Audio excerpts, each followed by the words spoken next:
Peter got out of the boat. Let that land before anything else. In a storm, at night, on a sea that should have been impossible, he got out of the boat. Every disciple was in that vessel. 12 men. 12 histories of watching miracles.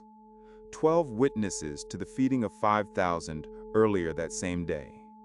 And when the storm came and the figure walked toward them on the water, 11 of them stayed put. One man said, "Lord, if it's you, bid me come." And Jesus said one word, "Come." And Peter climbed over the side of the boat and stood on water. Do not rush past that moment. Stand in it. Feel what it cost. Feel the spray of the storm. Feel the night. Feel the boat rocking behind him and the impossibility of the surface beneath his feet. Peter did not have the physics worked out. He did not have a safety net. He had one thing: his attention locked on the voice that called his name. And for as long as that attention held, the water held him.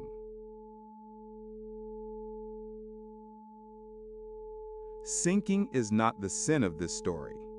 Sinking is what happened when Peter took his eyes off the voice and put them on the wind. Fear does that. It doesn't destroy your faith in one moment. It redirects your attention.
Your boat is the version of safety that has been keeping you from the actual invitation in front of you.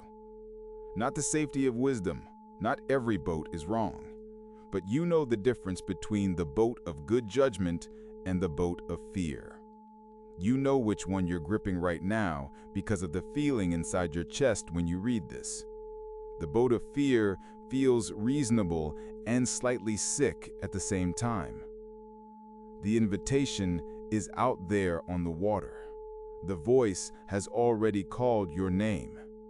The only question Matthew 14 asks of you tonight is the same one it has always asked. Are you getting out? Here is your protocol from this scripture. It is 3 moves. First, identify your boat. Name it out loud.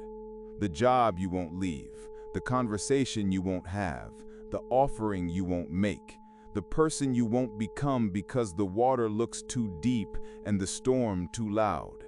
Name the boat. You cannot get out of something you haven't named. Second, listen for the voice. Not the voice of ambition, not the voice of ego, the voice that called you by name before you had accomplishments to justify it. That voice said, "Come," before you had your theology straight. It calls you toward transformation that cost you the safety of the known. When you hear it, and you will recognize it, step over the side. Third, when you start to sink, cry out immediately, not eventually, not after you've tried everything else. Peter's cry was 2 words, "Lord, save me," and the hand was already reaching before the words were finished. Sinking is not disqualifying. It is an invitation to reach. It is how you discover what the water is made of.